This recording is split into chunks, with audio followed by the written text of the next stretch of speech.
संदीप भैया, मित्र, आपके भी धैर्य को कहना पड़ेगा कि कितना आप सहन कर रहे हो। घबराना बिल्कुल नहीं। प्रसन्न चित्त है, इसलिए आप आज तक स्वस्थ हो। और भाग्य तुम्हारा यह है कि तुमने उपचार करना जल्दी छोड़ दिया, नहीं तो आप सबके साथ अभी ना मिलते। बहुत अच्छा किया तुमने उपचार बंद कर दिया। बहुत सारे बेचारे लोग उपचार के चक्कर में भी चले जाते हैं। आयु कर्म जितना है उसे कोई टाल नहीं सकता, इसलिए विकल्प नहीं करना। आज का विषय समझिए। अब यहां उपचार जो है, औषधि जो है, वो कर्म के क्षय पर नहीं लगती, आयु कर्म के क्षय पर नहीं लगती। किसी को चश्मा भी लग रहा है तो नेत्रों में ज्योति है, इसलिए चश्मा लग रहा है। और नेत्रों की ज्योति पूरी नष्ट हो गई ना तो चश्मा अंधे को नहीं लगता। उपचार वहीं लगता है जहां तदनुकूल शक्ति उपादान है। उपादान के अभाव में उपचार नहीं लगता। औषधि वही काम करती है जहां उपादान जीवित है। उपादान पूरा समाप्त हो गया, योग्यता बची नहीं है, आयु क्रम बचा ही नहीं है, वहां उपचार बिल्कुल भी काम नहीं करता। इसलिए निप्रतिकारे, एक शब्द का ध्यान रखना, जिसका प्रतिकार नहीं किया जा सकता हो वह उपचार बंद कर देना चाहिए और समाधि की भावना भाना चाहिए। और जहां प्रतिकार जब तक संभव है तब तक परिणामों को निर्मल रखना चाहिए, लेकिन उपचार करना चाहिए। जो व्यक्ति आगम के रहस्य को नहीं जानता वो अज्ञानता में, संक्लिष्टता में चला जाता है। वैद्य ने कह दिया भाई अब तुम भगवान का नाम जपो, समझ लीजिए अब उपचार की संभावनाएं समाप्त है। जब शरीर को बचाने की संभावनाएं समाप्त हो चुकी हैं तो हम अपनी आत्मा को डुबाने के लिए क्यों, अब हम आत्मा का उपचार करेंगे। कैसे? प्रभास भैया, घर में आग लग जाए तो आपको आग बुझाना चाहिए, नहीं कि खड़े होकर देखना चाहिए। लेकिन जब तुमने देखा घर में आग लग चुकी है और पानी डालने के बाद भी घी जैसे काम कर रही, फिर भी आग भड़क रही है, तो मित्र आपको आग में जलना नहीं चाहिए। उसके अंदर जो बहुमूल्य सामग्री है उसको निकाल करके और बाहर आ जाना चाहिए। अब घर नहीं बच रहा है तो कम से कम जो बहुमूल्य सामग्री है उसे बचा लेना चाहिए। इसी प्रकार से शरीर को बचाना चाहिए उपचार करके। जब शरीर बच ही नहीं रहा है तो बहुमूल्य हमारा धर्म है, उसकी रक्षा करके इस शरीर को छोड़ देना चाहिए।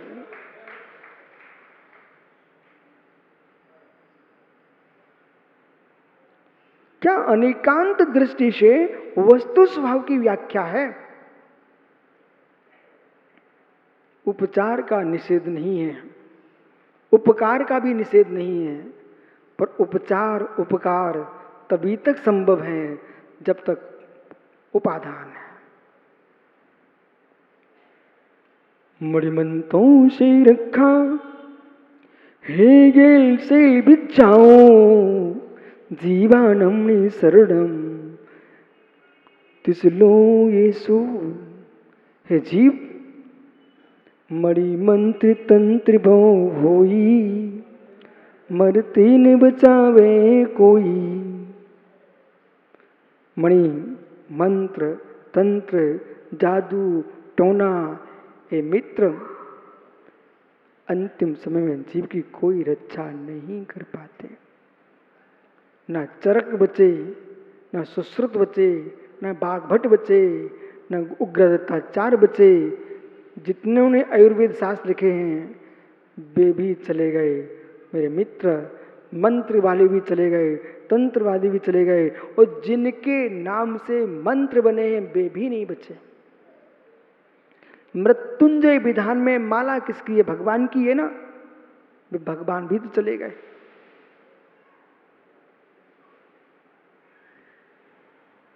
भगवान भी तो चले गए, नहीं बचे। जो बचता है उसके लिए कोई मंत्र तंत्र की जरूरत नहीं है। आत्मद्रव्य की मृत्यु नहीं होती है,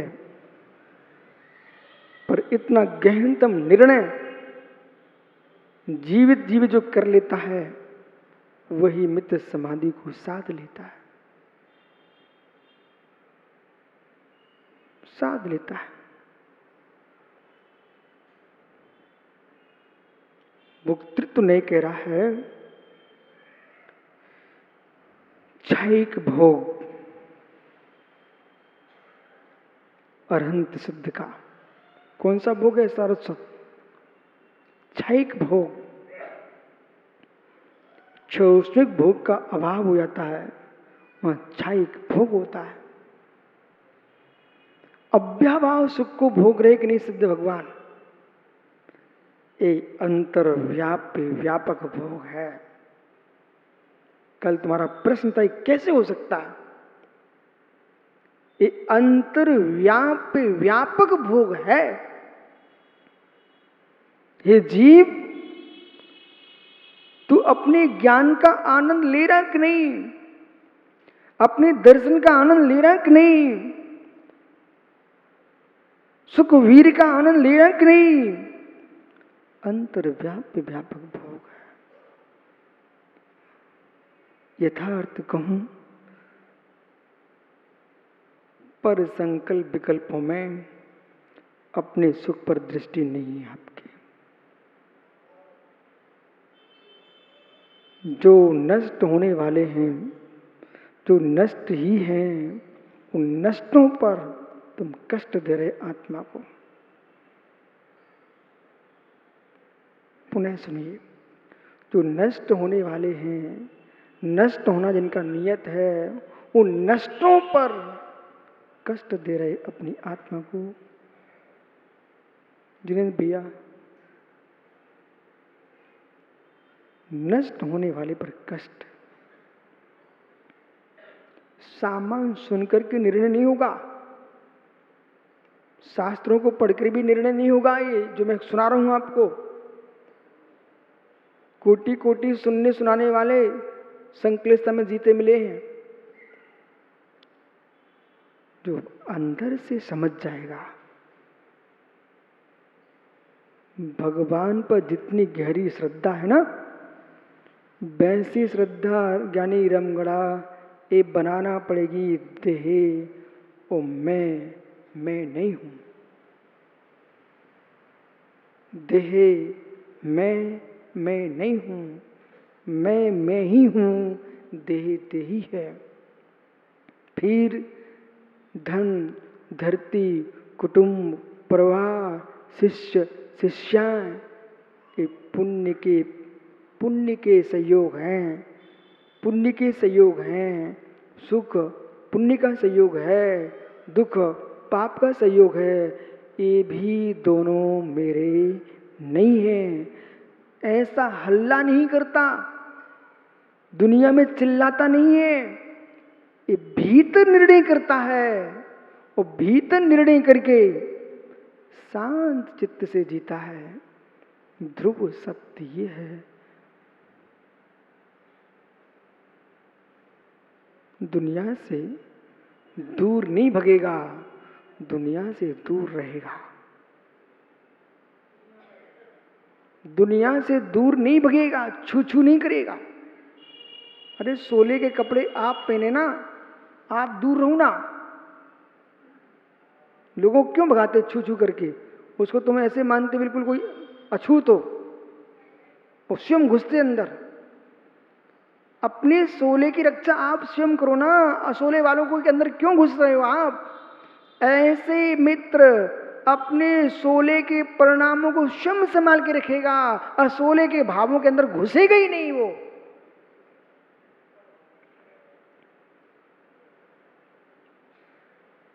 सोले वाले जितने हैं क्रूर हो जाते कभी कभी।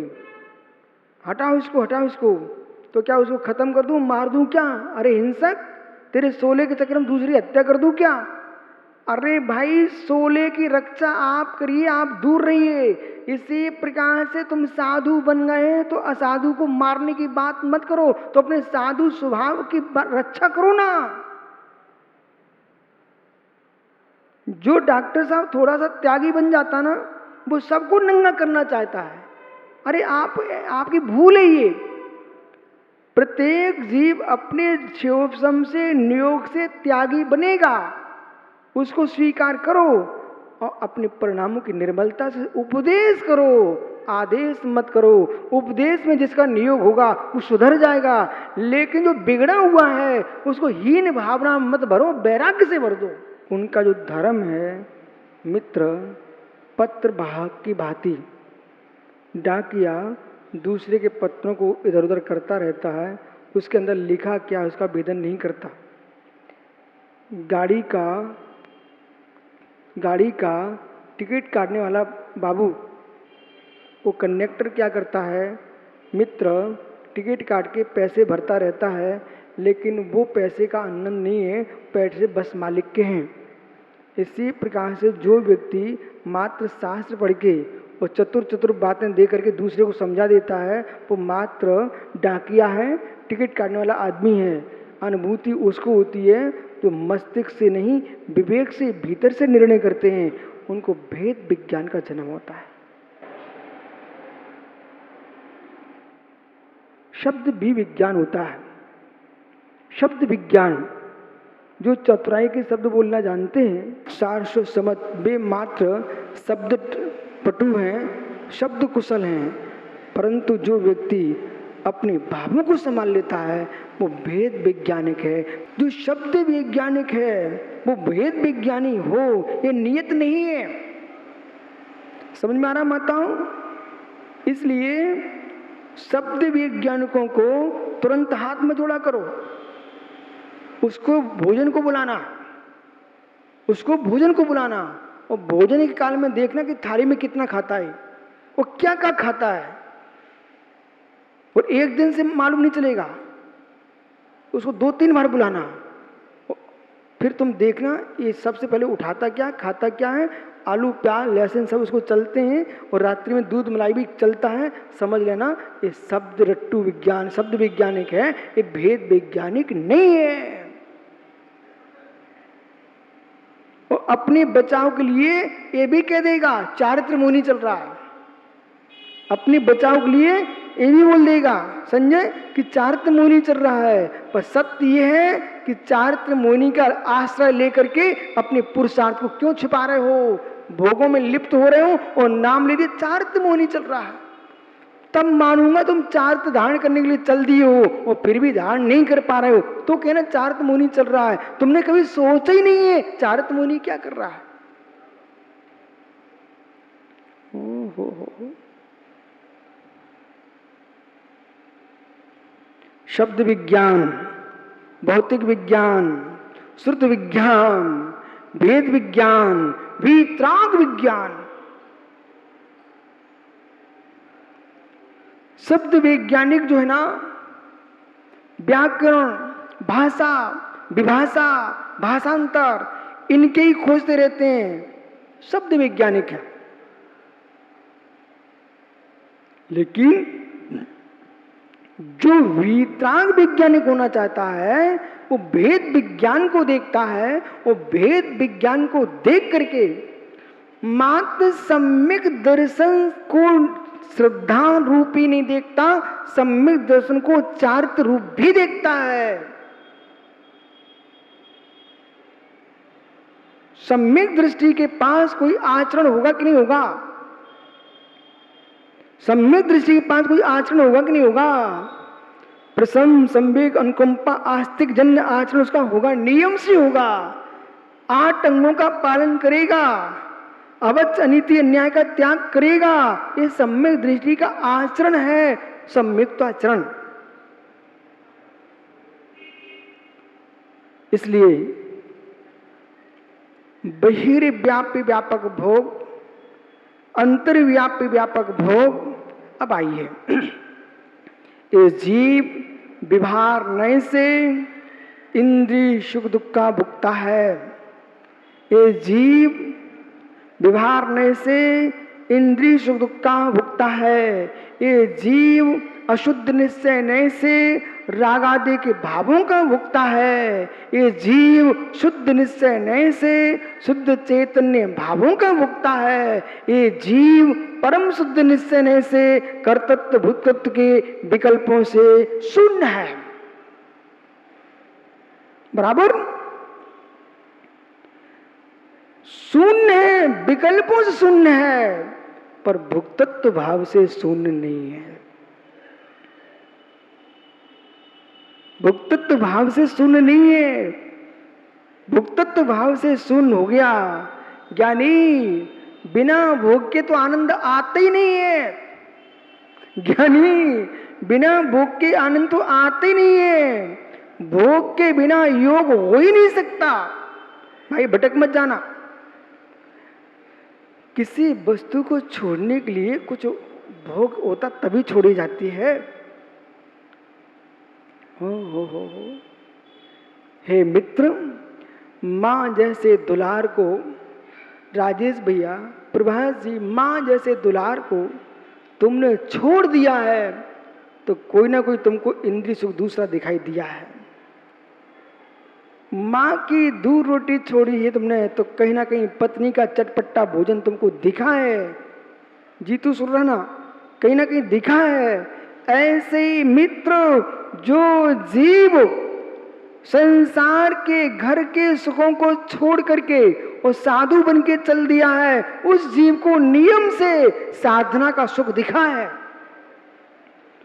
वही साधु संकल्प विकल्प रहे जी सकता है जो साधना के सुख को भोग रहा है। और जो साधना के सुख को नहीं भोग रहा है, मात्र बहिरंग प्रभावना को निहार रहा है, उस जीव को 3 काल में यानी आत्मा का सुख नहीं मिल सकता।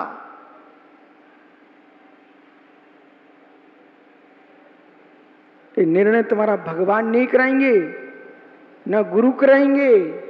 मित्र स्वयं देखना पड़ेगा कि वास्तव में मैं साधना का सुख भोग रहा हूं या फिर लोक में मेरी ख्याति चल रही इसका वेदन कर रहा हूं, उसे भी देखिए।